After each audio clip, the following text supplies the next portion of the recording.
Hello students, welcome back to study with Abhishek. तो आज हम बात करने वाले हैं बीएससी नर्सिंग 7 सेमेस्टर के अंदर जो आपकी सब्जेक्ट है कम्युनिटी हेल्थ नर्सिंग सेकंड। इसके अंदर आज हम डिस्कस करेंगे यूनिट 7 को, जो आपकी मेंटल हेल्थ डिसऑर्डर्स।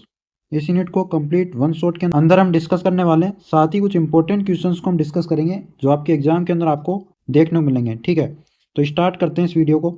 सबसे पहले हम बात करते हैं इसके अंदर स्क्रीनिंग के बारे में कि भाई स्क्रीनिंग का मतलब क्या होता है। ठीक है, early identification of people who may have a mental health problem.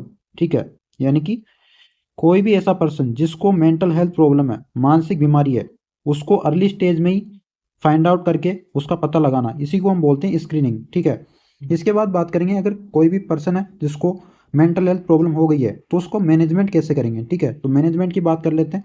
सबसे पहले हम असेसमेंट करेंगे सिम्टम्स का, एंड जो भी रिस्क फैक्टर्स है उनको हम असेस करने वाले हैं।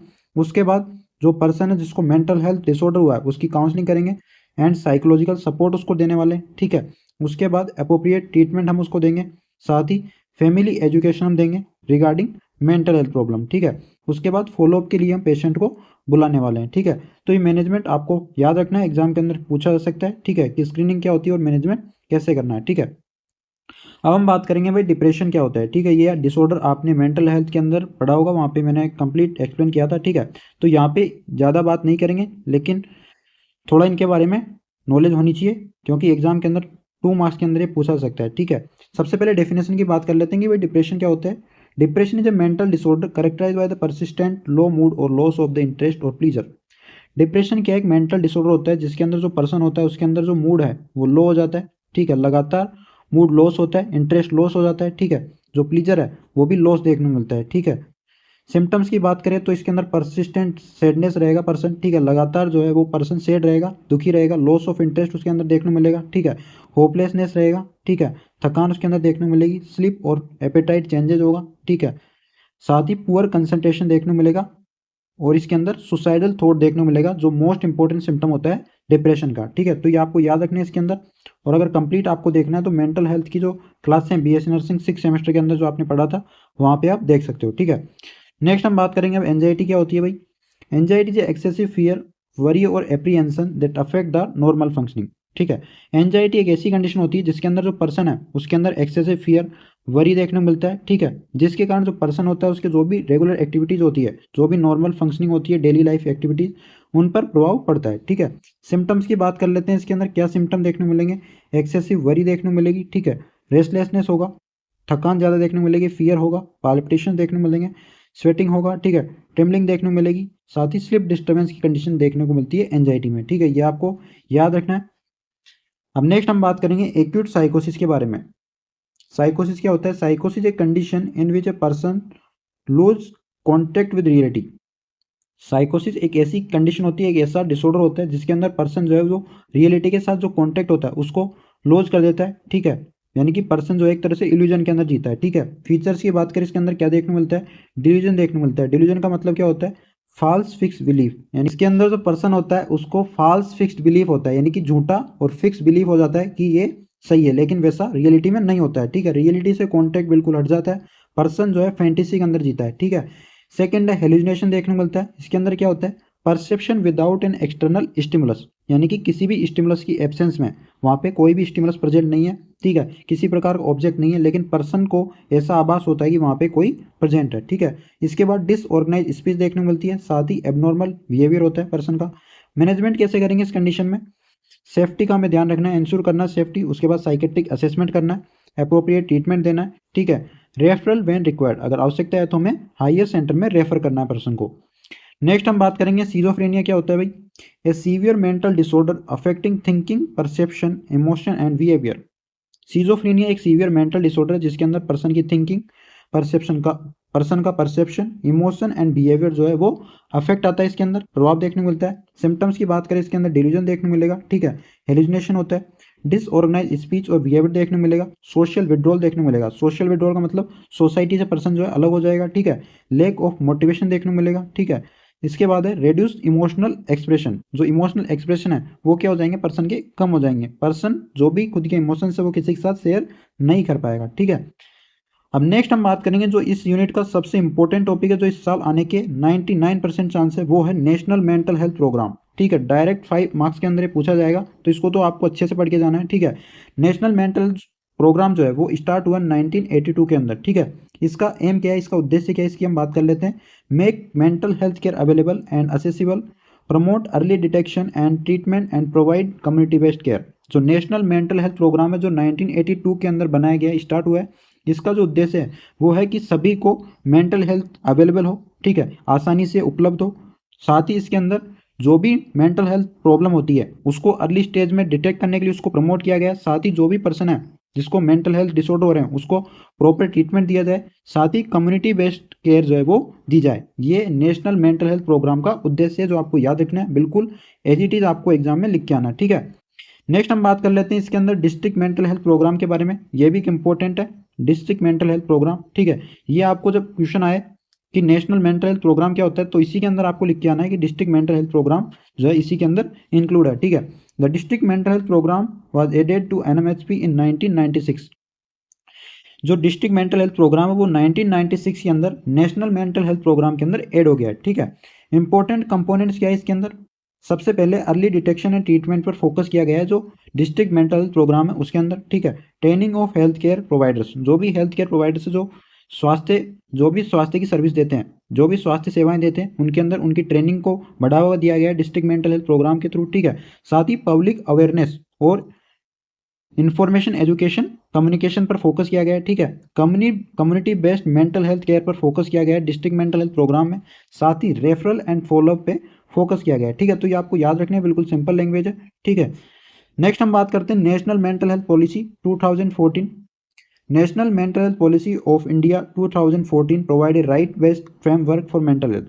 ठीक है, जो एनएमएचपी है, नेशनल मेंटल हेल्थ पॉलिसी जो 2014 के अंदर बनाई गई है, इसके अंतर्गत जो भी मेंटल हेल्थ से रिलेटेड जो भी सुविधाएं हैं वो दी गई है इसके अंदर। ठीक है, इसका क्या विजन है, क्या उद्देश्य है, इसकी बात कर लेते हैं। सबसे पहला है प्रमोट मेंटल हेल्थ। ठीक है, जो नेशनल मेंटल हेल्थ पॉलिसी है इसका उद्देश्य है मेंटल हेल्थ को प्रमोट करना, जो भी मेंटल इलनेस है उसको प्रिवेंट करना, अर्ली रिकवरी पर फोकस करना। साथ ही जो भी स्टिग्मा है, जो भी गलत अवधारणा है उनको कम करना इसका उद्देश्य है। साथ ही सोशल इंक्लूजन को प्रमोट करना, यानी सोसाइटी को नेशनल मेंटल हेल्थ पॉलिसी में इंक्लूड करना है, उसको जोड़ना है। ठीक है, साथ ही provide accessible, affordable and quality mental health and social care. जो नेशनल मेंटल हेल्थ पॉलिसी है इसका एक इंपॉर्टेंट विजन होता है कि जो भी सोसाइटी है उसको, जो भी लोग हैं उनको असेसिबल यानी कि आसानी से उपलब्ध होने वाली मेंटल हेल्थ सेवाएं दी जाए, अफोर्डेबल दी जाए। ठीक है, साथ ही क्वालिटी मेंटल हेल्थ और सोशल केयर उनको प्रोवाइड की जाए। ये नेशनल मेंटल हेल्थ पॉलिसी के कुछ उद्देश्य हैं, कुछ विजन है जो आपको याद रखने हैं। ठीक है, अब बात करते हैं important objectives. National mental health policy के कुछ इंपॉर्टेंट ऑब्जेक्टिव्स है, कुछ गोल हैं।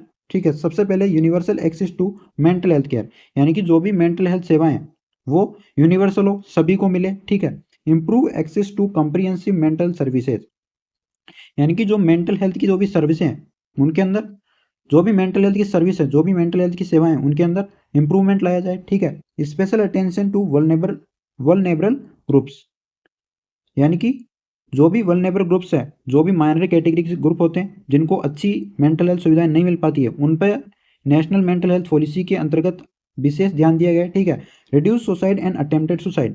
ठीक है, सुसाइड और अटेम्प्टेड सुसाइड को इसके थ्रू क्या किया गया है, कम किया गया है।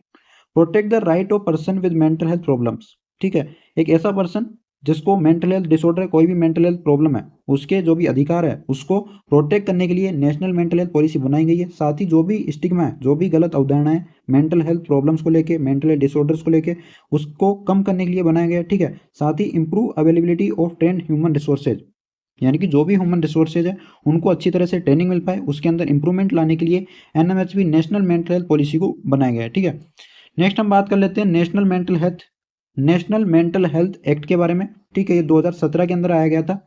It was enacted to provide mental health care and services and to protect, promote and fulfil the right of person with mental health illness. It came into force on 20 May 2018। ठीक है, जो नेशनल मेंटल हेल्थ एक्ट है जो 2017 के अंदर लाया गया, उसका मुख्य उद्देश्य है कि जो भी लोग हैं उनको अच्छी तरह से मेंटल हेल्थ की सुविधाएं मिल सके। साथ ही जो भी उनके अधिकार है, जो भी मेंटल इलनेस वाले पर्सन है, उनके अधिकारों को प्रोटेक्ट किया जाए, उनको प्रमोट किया जाए और उनको फुलफिल किया जाए। ठीक है, ये जो एक्ट है नेशनल मेंटल हेल्थ एक्ट, ये 29 मई 2018 से लागू है। ठीक है, अब बात करते हैं इसके इंपॉर्टेंट प्रोविजन से जो आपको याद रखने हैं। ठीक है, द एक्ट इंक्लूड्स, इस एक्ट के अंदर इंक्लूड किया गया है right to access mental health care, right to community living, protection from cruel, inhuman and degrading treatment, right to equality and non discrimination. इसका मतलब है यानी कि जो भी पर्सन है जिसको मेंटल हेल्थ की कोई भी प्रॉब्लम है तो उसको मेंटल हेल्थ की सुविधाएं दी जाए, उसको अधिकार है मेंटल हेल्थ की जो भी सेवाएं हैं उसका लेने का। ठीक है, राइट टू कम्युनिटी लिविंग, यानी कि जो भी पर्सन है जिसको मेंटल हेल्थ डिसऑर्डर है उसको कम्युनिटी में रहने का अधिकार है। साथ ही जो पर्सन है जिसको मेंटल हेल्थ डिसऑर्डर है उसको क्रियल, यानी कि एक तरह से जो भी एब्यूज होता है उसके ऊपर, उससे प्रोटेक्शन का अधिकार है उसको। ठीक है, प्रॉपर ट्रीटमेंट का अधिकार है। ठीक है, राइट टू इक्वलिटी, यानी कि समानता का और जो भेदभाव होता है उसको कम करने का उसको अधिकार है। ठीक है, राइट टू इन्फॉर्मेशन का अधिकार है। ठीक है, उसके बाद राइट टू कॉन्फिडेंशियलिटी, यानी कि जो पर्सन है जिसको मेंटल हेल्थ डिसऑर्डर है उसको अधिकार है कि वो जो भी खुद की बातें हैं वो किसी को बता नहीं सकता, उसका अधिकार है उसको, उसकी जो कॉन्फिडेंशियलिटी है उसको प्रोटेक्ट करने का अधिकार है। ठीक है, right to access medical records, ठीक है, यानी कि जो पर्सन है जिसको मेंटल हेल्थ डिसऑर्डर है वो अपने जो भी मेडिकल रिकॉर्ड्स है उनको ले सकता है, ये उसको अधिकार है। ठीक है, उसके बाद है राइट टू कम्युनिकेशन, वो कम्युनिकेट कर सकता है किसी भी डॉक्टर के साथ। राइट टू लीगल एड, यानी कि वो कानूनी तौर पर किसी से भी जो भी उसके साथ गलत हो रहा है, गलत बिहेवियर अगर होता है हॉस्पिटल के अंदर तो वो उसके खिलाफ कानूनी तौर पर कंप्लेंट कर सकता है। ठीक है, right to complaint about deficiencies in service, अगर जो मेंटल हेल्थ की जो भी सेवाएं हैं उनके अंदर उसको कमी देखने मिल रही है तो उसके खिलाफ भी कंप्लेंट कर सकता है, ये उसका अधिकार है। ठीक है, ये आपको कुछ याद रखने हैं। तो ये कुछ इंपॉर्टेंट पॉइंट है इसके अंदर जो आपको याद रखने हैं। ठीक है, अब बात करते हैं role of community health nurse. ठीक है, जो कम्युनिटी हेल्थ नर्स होती है उसका क्या रोल होता है। सबसे पहला स्क्रीनिंग, यानी कि जो भी डिजीज होती है उसको अर्ली स्टेज में ही आइडेंटिफाई करके उसको डिटेक्ट करना, इसको बोलते हैं स्क्रीनिंग, ये कम्युनिटी हेल्थ नर्स का रोल होता है। सेकंड है एजुकेट करना। ठीक है, जो भी डिजीज है उसके बारे में एजुकेट करना। ठीक है, कि किस तरह से डिजीज हो रही है, क्या इसके ट्रीटमेंट हो सकते हैं, क्या इसके इंटरवेंशन है। उसके बाद काउंसलिंग देती है कम्युनिटी हेल्थ नर्स। ठीक है, सपोर्ट प्रोवाइड करती है, उसके बाद ट्रीटमेंट देती है। ठीक है, अगर कोई भी सीवियर केस है तो उस कंडीशन में रेफर करती है। उसके बाद फॉलोअप के लिए बुलाती है कि आपको फॉलोअप के रेगुलर हॉस्पिटल आना है। उसके बाद रिहेबिलिटेशन जो है वो प्रोवाइड करवाती है। ठीक है, तो ये आपको याद रखना है, role of community health nurse important है, 2 मार्क्स के अंदर ये पूछा जा सकता है एग्जाम के अंदर। तो इसी के साथ आपकी जो यूनिट 7 है वो आपकी कंप्लीट हो जाती है। ठीक है, इसके अंदर जो इंपॉर्टेंट टॉपिक्स मैंने आपको बताए वो आपको अच्छे से करने हैं, ज़्यादा इसके अंदर आपको पढ़ना नहीं है क्योंकि मेंटल हेल्थ जो नर्सिंग थी, जो मेंटल हेल्थ नर्सिंग थी उसके अंदर ये सारे टॉपिक्स दिए गए हैं, लेकिन मेनली यहाँ पे कम्युनिटी के अंदर इसको ऐड किया गया है। तो इसके अंदर जो मैंने एक्ट बताया आपको और जो मैंने आपको बताया था कि जो नेशनल मेंटल हेल्थ प्रोग्राम है वो आपको पढ़ के जाना है क्योंकि वो इस साल के लिए इंपॉर्टेंट है, डायरेक्ट 5 मार्क्स के अंदर पूछा जा सकता है। ठीक है, तो ये सारी चीज़ें आपको इसके अंदर पढ़ के जानी है और इससे बाहर आपको कुछ भी देखने को नहीं मिलेगा। ठीक है, तो आई होप आपको वीडियो समझ में आ गई होगी। देन वीडियो को लाइक कर देना, चैनल को सब्सक्राइब कर देना। मिलेंगे नेक्स्ट वीडियो के अंदर। Thank you.